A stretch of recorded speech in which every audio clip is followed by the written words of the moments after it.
Drums and cymbals can be just as fragile as any other instrument. Here are some tips on how to prevent your drum set from being damaged and how to keep it in good shape for as long as possible.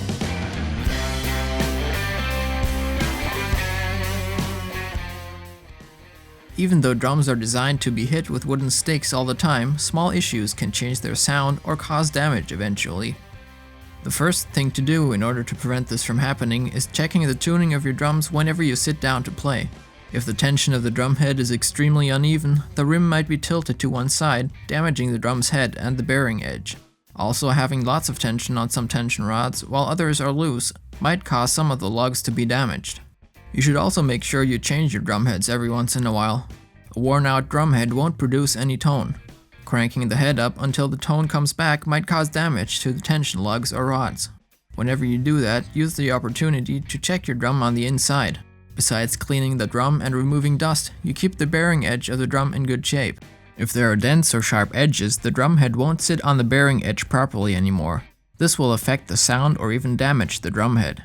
Another thing you can do is use some lithium grease to protect the tension rods. Just put a bit on the end of the tension rod before screwing it back into the lug. When installing the new drum head, make sure it sits evenly when you tighten down all the screws.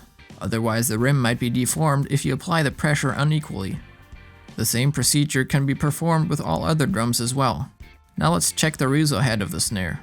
Make sure the snare wires sit perfectly centered. Otherwise, they won't give you the best possible snare response. Also, if one of the wires breaks, it's better to cut it off. Otherwise, it might cause unwanted noise or even damage the fragile Rizzo head. Speaking of unwanted noises, make sure to listen for rattling or other sounds you don't want while you're playing. Some reasons for this are either screws that are loose or moving parts that squeak. For the first problem, simply find the loose screw and fix it. One of the parts that usually start to rattle or squeak is the bass drum pedal. You can lubricate the bass drum pedal on a regular basis in order to prevent this from happening. Also check if the spring of the pedal has a felt insert to prevent it from producing noise. If not, you can just install one afterwards. Loosened tension rods or cymbal stand screws are common problems as well. Another part of your drum set that might loosen after a while is the hi-hat rod. Make sure to check this part as well. Also check the angle you're playing at.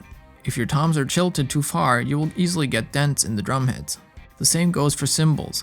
If they are tilted away from you, you might hit the edge of the cymbal and cause it to break.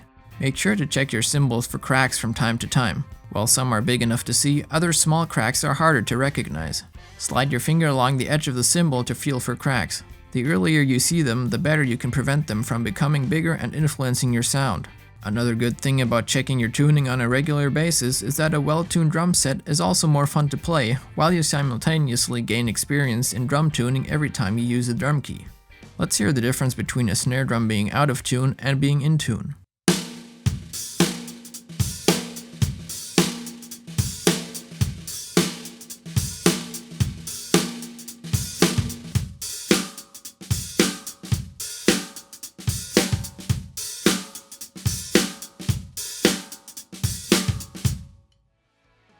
The difference is drastic, so make sure to check the tuning and try to prevent your drums from being damaged in any way. Try to get rid of unwanted noises of any kind. That way you will enjoy playing the most and your drums and cymbals will last as long as possible. Let us know what tips and tricks you have when it comes to keeping your drums in the best possible shape, and remember to subscribe to Home of Drums for more videos on drums.